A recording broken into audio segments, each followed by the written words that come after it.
మధురం మధురం నీ వాక్యం నా త్రోవకు దీపం నీ వాక్యం. యేసు నామంలో మీకు శుభములు సమృద్ధిగా కలుగునుగాక. మధురం నీ వాక్యం అనే కార్యక్రమానికి స్వాగతం. ఈరోజు మనం పరిశుద్ధ గ్రంథంలో దేవుని తీర్పు అనే అంశము 3వ భాగం ధ్యానించుకుంటున్నామండి. మధురం మధురం నీ వాక్యం నా త్రోవకు దీపం నీ వాక్యం. దానియేలు గ్రంథంలో 2 రాజులను మనం చూద్దాం.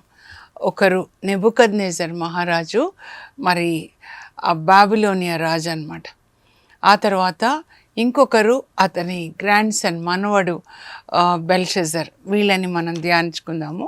ఆ తర్వాత మరి దావీదు సంతతిలో రాజులను కూడా ఈ పాత నిబంధన ద్వారా దేవుడు మనకు అనేక పాఠాలు నేర్పిస్తారండి. ముఖ్యంగా రాజులని చూస్తే మనం చాలా పాఠాలు నేర్చుకోవాలి. వాళ్ళని దేవుడు ఏ స్థితిలో నుంచి తీసుకొని వచ్చి సింహాసనం మీద కూర్చోబెట్టారు. ఇజ్రాయెల్ దేశపు మొదటి రాజు సౌలు అండి.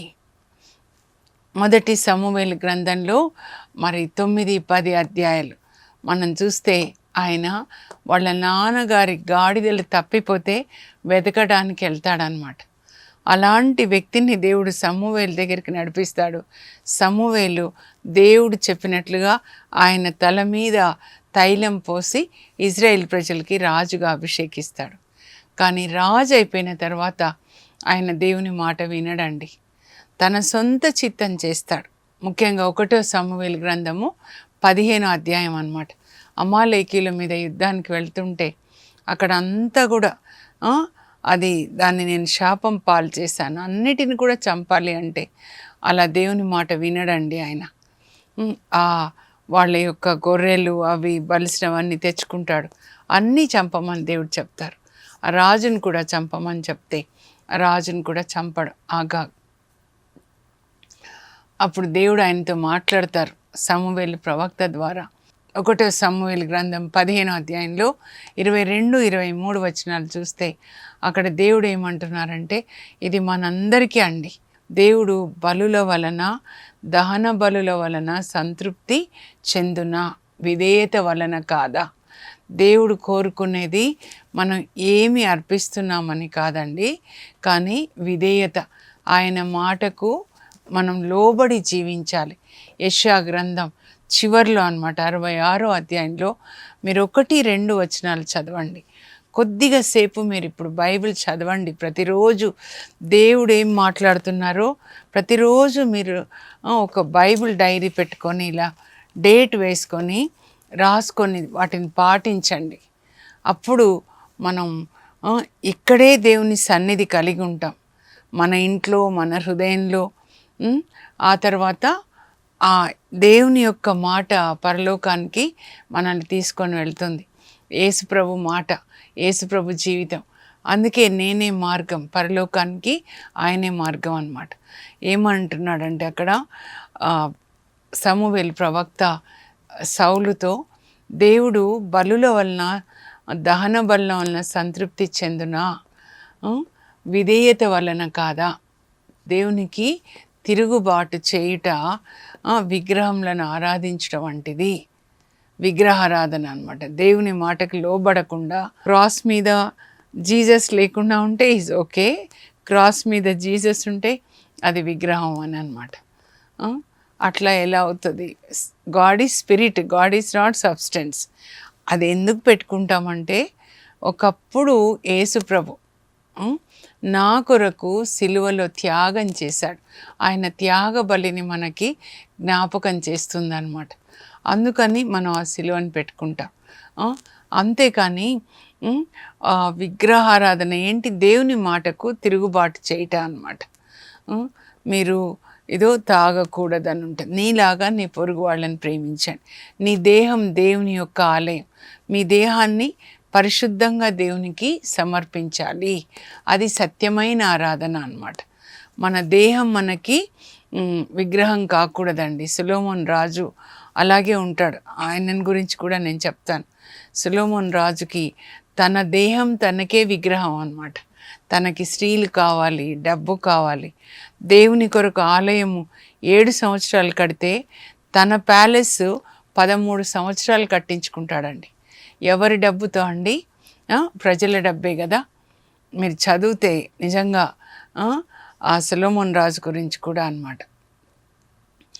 1వ రాజుల గ్రంథంలో మరి ఆయనతోనే మొదలవుతుందండి.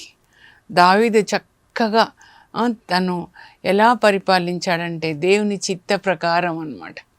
అందుకే అంటాడు, నీ చిత్తం చేయటం నాకు పరమానందం. నాకు చాలా ఇష్టం అండి దావీదు రాసిన కీర్తనలు. ఆయన హృదయం తెలుస్తుంది. 40వ కీర్తన 8లో నీ చిత్తం చేయుట నాకు పరమానందము, నీ ధర్మశాస్త్రము నా హృదయంలో ఉంది, ఇదే నాకు బంగారం అంటాడనమాట. ఇది అండి యేసు ప్రభు పేరు చెప్పుకునే మనము, క్రైస్తవులమని చెప్పుకునే మనము, క్రీస్తు అంటే దేవుని నోటి నుంచి వచ్చిన మాట. మన ఆస్తి ఏంటంటే దేవుని యొక్క వాక్యం అన్నమాట. కనుక ఇదంతా నా హృదయంలో ఉంది ప్రభా. ఈ వాక్యాన్ని నేను రాత్రంతా మేల్కొని ధ్యానించుకుంటాను. 119వ కీర్తన 148వ వచనంలో చెప్తాడు, రాత్రంతా నేను మేల్కొని ఉండి నీ వాక్యాన్ని ధ్యానించుకుంటాను. రేయి 2వ జాము 3వ జాము నేను మేల్కొని నీ వాక్యాన్ని ధ్యానించుకుంటాను. నీ వాక్యం నా పాదములకు దీపం. 119వ కీర్తన 105లో నీ మంచితనం నాకు గాను దినానికి 7 సార్లు నేను దేవునికి వందనాలు చెప్తాను. అలా మనం కూడా ఉండాలి కదండి. సిరాక్ గ్రంథం 1వ అధ్యాయం మీరు చదవండి 17లో, దైవ భీతి గలవారు దేవుని గౌరవిస్తారు. ఏ విధంగా అంటే ఆయన చెప్పిన ఆజ్ఞల్ని పాటించుట ద్వారా. సిరాక్ గ్రంథం 1వ అధ్యాయం మీరు చదవండి.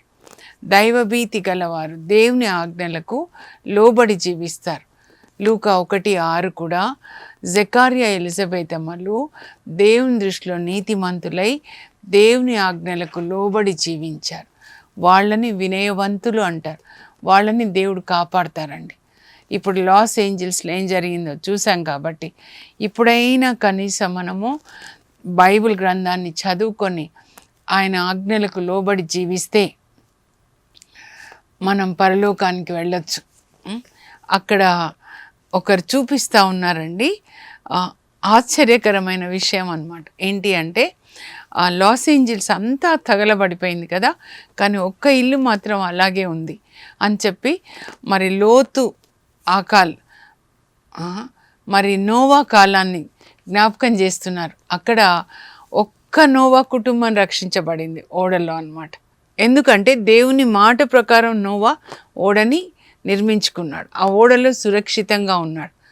సామెతలు 18:10లో ఏమంటారంటే, ప్రభు దివ్యనామము కోట వంటిది, నీతిమంతులు అందులోకి ప్రవేశిస్తారు. దేవుని యొక్క వాక్యం అన్నమాట. దేవుని నామం అంటే దేవుని వాక్యం. ఆ వాక్యంతో మన ఇంటిని కట్టుకోవాలండి. దేవుని యొక్క వాక్యంతో. రాతి పునాది అంటే దేవుని వాక్యం మీద మన ఇంటిని కట్టుకోవాలి. వాళ్ళని నీతిమంతులు అంటారు. వాళ్ళ ఇండ్లని దేవుడు ఆశీర్వదిస్తారనమాట.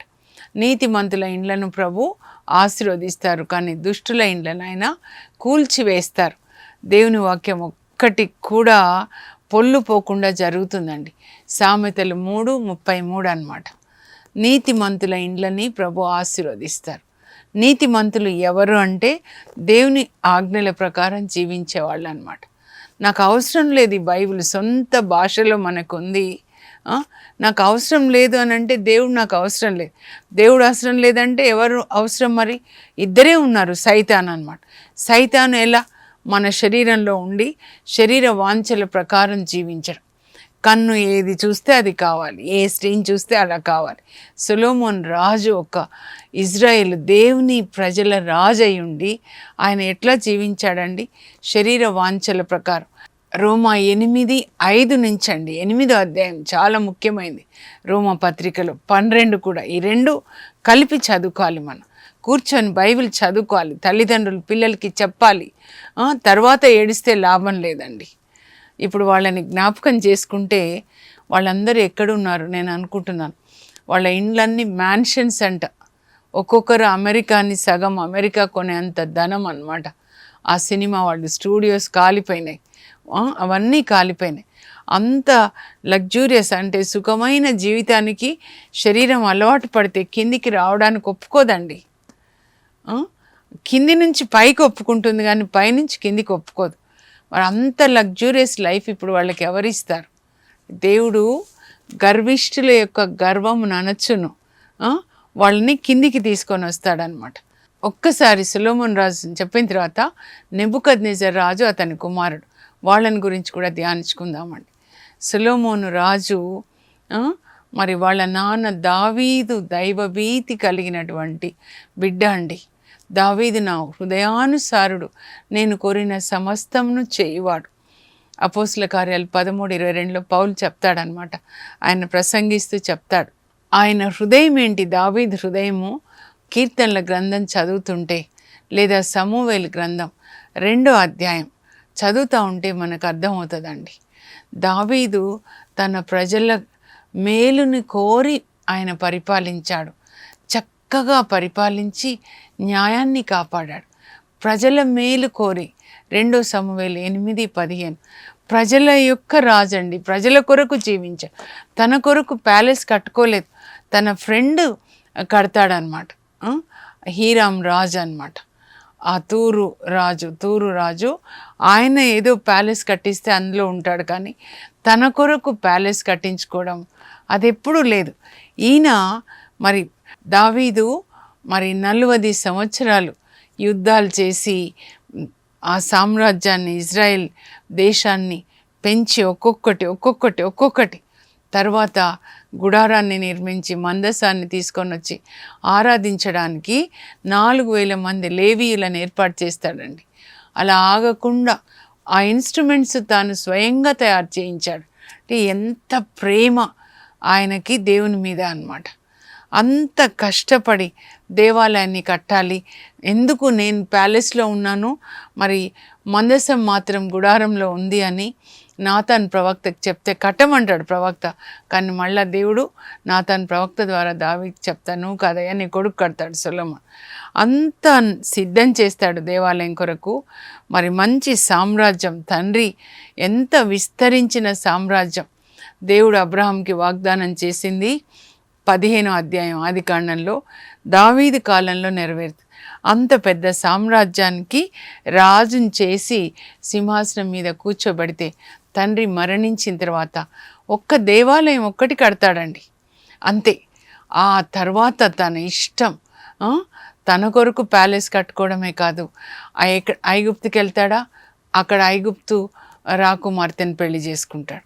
పెళ్లి చేసుకొని అక్కడ ఏమని రాయబడుతుందంటే, మీరు చదివితే ఆయన 1వ రాజుల గ్రంథం అండి 4వ అధ్యాయం చదివితే తన కొరకు ఎలా ప్యాలెస్ కట్టించుకున్నాడో ఆమెకు కూడా అలాగే కట్టాడంట, ఫరో రాకుమార్తెకి. తర్వాత 1000 మందిని పెళ్లి చేసుకుంటాడు. ఈ రాకుమార్తె ఇంకొక ఏ దేశానికి వెళ్తే వాళ్ళతో నాకు యుద్ధాలు ఉండకూడదు అని వాళ్ళ అమ్మాయిల్ని పెళ్లి చేసుకొని అందరికీ అల్లుడైపోయాడు అనమాట. కానీ దేవుని యొక్క వాక్యాన్ని మీరు అన్య దైవంలను ఆరాధించరాదు, మొదటి ఆజ్ఞని ఎంత బ్రేక్ చేస్తాడండి.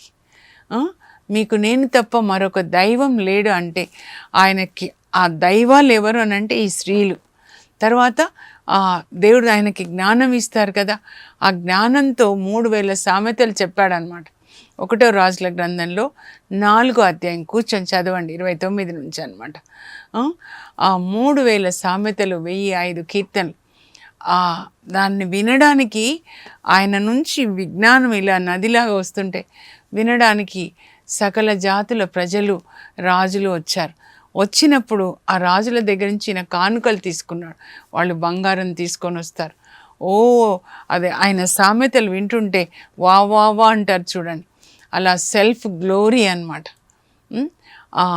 వాళ్ళ దగ్గర నుంచి బంగారం తీసుకున్నాడు, వెండి తీసుకున్నాడు, కానుకలు తీసుకున్నారు. మరి చాలా ధనం వచ్చేసింది, రాజు అయిపోయినాడు. ఆ తర్వాత స్త్రీలు ఉన్నారు ఆయనకి, ఇంకా వాళ్ళకి పిల్లలు, వీళ్ళని పోషించాలి కదండి. నేను అనుకుంటున్నాను ఇప్పుడు ఒక రాకుమార్తెకి ఒక ప్యాలెస్ కడితే నెక్స్ట్ వచ్చిన రాకుమార్తెకి తక్కువ ప్యాలెస్ కడితే ఆమె ఊరుకుంటుందా అండి? ఆ రాజు ఊరుకుంటాడా? ఆ అమ్మాయి వాళ్ళ నాన్న ఊరుకుంటాడా? అలా వీళ్ళందరినీ పోషించడానికి ప్రతిరోజు అన్నమాట ఆయన ప్యాలెస్కి రావాలి. ఎక్కడి నుంచి రావాలండి? ఇంతమందిని పోషించాలి. ఇజ్రాయెల్ రాజ్యంలో 12 గోత్రాలు కదండి. అంటే మన తెలంగాణలో 12 రాష్ట్రాలు అనుకుంటే ఒక్కొక్క 12 రాష్ట్రాలు ఒక్కొక్క నెల ఈయనకి భోజనానికి అంత భోజన పదార్థాలు సరఫరా చేయాలి, సప్లై చేయాలన్నమాట.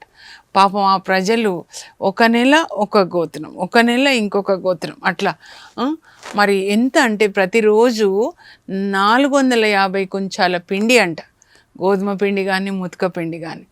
ఆ తర్వాత ఏంటవి కోడెలు అని చెప్తున్నారు, 30 కోడెలంట ప్రతిరోజు. మళ్ళీ 100 పొటేళ్ళు, ఇంకా జింకలు, కోళ్ళు, అన్ని లేళ్ళు, ఇవన్నీ ఒక్క రాష్ట్రంలో ప్రజల దగ్గర నుంచి పోగు చేసుకొని రాజు దగ్గరికి వస్తున్నాయి.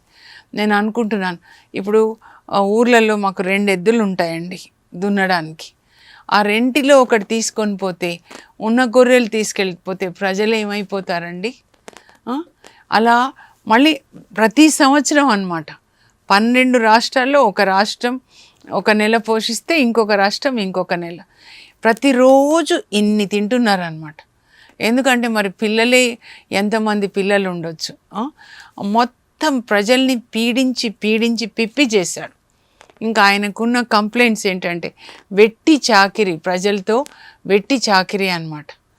రాళ్ళు కొట్టడానికి 80,000 మంది అయితే రాళ్ళు మోసుకొని రావాలి దేవాలయానికి.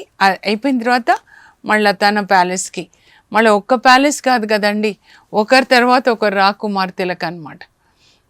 అట్లా వెట్టి చాకిరీ చేసి తన దేహాన్ని స్త్రీలకిచ్చి. ఇప్పుడు విగ్రహం ఏంటండి? మనం పెట్టుకునే సిలువనా లేకపోతే ఈ శరీరమా? దీని కొరకు నేను అడుగుతున్నాను.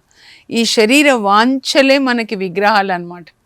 అదే ఫిలిప్పి 3:18లో పౌలు రాస్తాడు, వారు సిగ్గుపడవలసిన విషయాల గురించి వాళ్ళు గర్వపడుతున్నారు. వాళ్ళకి దేహ వాంఛలే వాళ్ళకి విగ్రహాలు అన్నమాట. అందం, ఎంత అందం, అందాన్ని బట్టి యాక్టర్స్ అయిపోయారు కదా. వాళ్ళ గ్లోరీ, అబ్బా ప్రపంచం అంతా ఆరాధిస్తారండి వాళ్ళని. యేసు ప్రభుని కాదు కానీ సినిమా వాళ్ళని అన్నమాట. ఎందుకంటే సిలువలో రక్తం చిందారని, మన కొరకు ఏం చేశారని. అందము, తిండి, సొలొమోన్ రాజు గురించి కూడా చెప్తున్నాను. తిండి, ధనము, ఇలా వెట్టి చాకిరి, స్త్రీలు, ఇవండి విగ్రహాలంటే శరీర వాంఛలు అన్నమాట. అవి విగ్రహాలు కనుక వాళ్ళకి ఇవి దైవాలు, ఇవండి విగ్రహాలు. చివరికి నరకమే వారికి నివాసం అవుతుంది. మీరు చదువుకోండి, ఫిలిప్పి 3:18 అన్నమాట. బైబిల్ గ్రంథాన్ని తీసి చదవాలి. చివరికి సొలొమోన్ రాజు దేవుడు చెప్తే కూడా వినడండి. ఆయనతో దేవుడు 2 సార్లు మాట్లాడాడని ఉంటుందన్నమాట. ఆ స్త్రీలు వస్తారు కదా, వాళ్ళ దేవతలను తెచ్చుకుంటే వాళ్ళకి గుడి కట్టి, దేవతలో దేవుళ్ళు గుడి కట్టి వాళ్ళతో పాటు ఈయన కూడా ఆరాధించాడంట.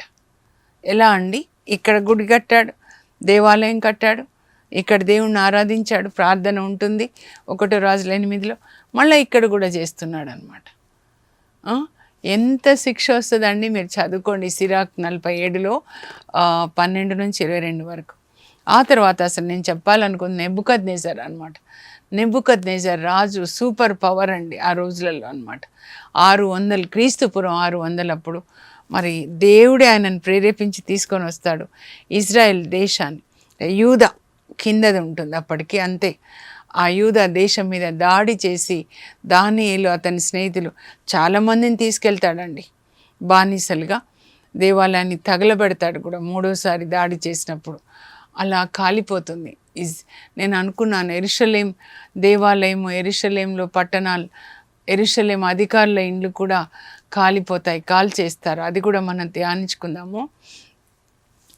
అయితే ఈయన ఒకసారి తన బాబిలోనియాలో హ్యాంగింగ్ గార్డెన్స్ కూడా ఫేమస్ కదండి, స్కూల్లోన చదువుకున్నాం. ఆ బాబిలోనియా తన ప్యాలెస్ పైన నుంచి కిందికి చూస్తాడండి. చూస్తే ఎంత అందంగా ఉంటుందో.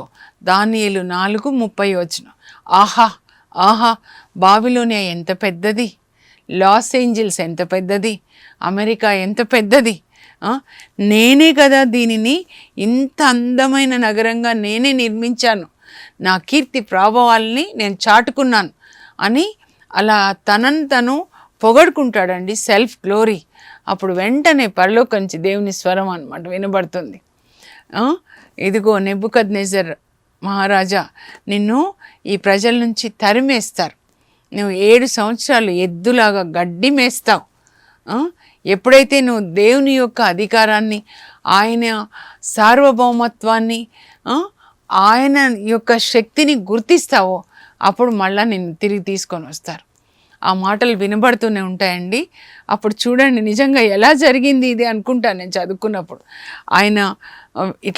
ఆయన వెంట్రుకలు ఉంటాయి శరీరం మీద, ఈకలు అయిపోయినాయంట, గోర్లు పక్షి గోర్లు ఉంటాయిగా అట్లా వచ్చేసాయి అన్నమాట.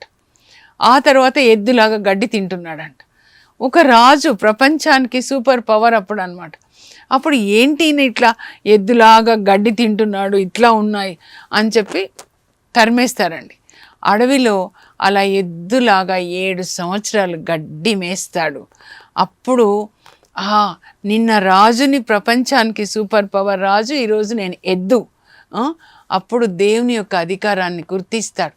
దేవుని యొక్క అధికారాన్ని, గొప్పతనాన్ని, పరిశుద్ధతని గుర్తించడానికి 7 సంవత్సరాలు పడుతుందండి. నేను అనుకుంటా అక్కడ దానియేలు ప్రార్థన చేస్తూ ఉన్నాడు, ఈయన మారు మనసు పొందాలని. మనం కూడా ప్రార్థించాలి అధికారుల కొరకు. అప్పుడు ఆ 7 సంవత్సరాల తర్వాత నాకు వివేకం కలిగింది అంటాడండి. 4:35 చదవండి, దానియేలు 4:30 తప్పకుండా చదవాలన్నమాట. నాకు వివేకం కలిగింది. ఏంటి ఆ వివేకము అని అంటే, ఈ విశ్వమంతటికి రాజు ఆయన ప్రభు, సృష్టికర్త దేవుడు పరలోకంలో ఉన్నాడు. ఆయన అధికారం కొనసాగుతుంది. మనుషులు ఈరోజు ఉంటారు, ఈరోజు ఉండరు. భూమి మీద నరులు అతనికి శూన్యంతో సమానం. ఆయన తనకిష్టమైన వాళ్ళని గద్దె మీద కూర్చోబెడతాడు, ఇష్టమైన వాళ్ళని దించుతాడు. ఆయనను ఎవరు ప్రశ్నించలేరు, ఎవరు కూడా ఆయనను ఆపజాలలేరు.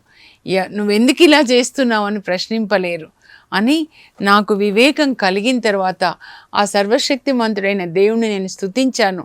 అప్పుడు నా ప్రజలు వచ్చి నన్ను తీసుకొని వెళ్ళి నన్ను రాజుని చేశారు. అప్పటి నుంచి ఆయన దేవుణ్ణి మహిమపరిచాడు అనమాట.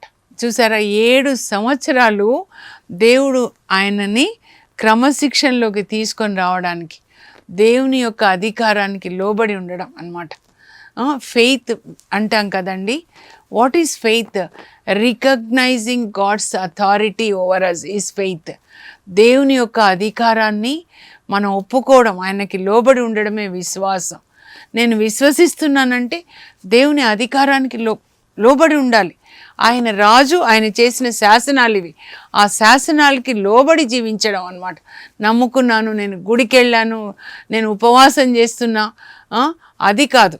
ఆయన విశ్వాసం అంటే ఆయన అధికారాన్ని ఒప్పుకొని రాజు శాసనాలు చేస్తాడు.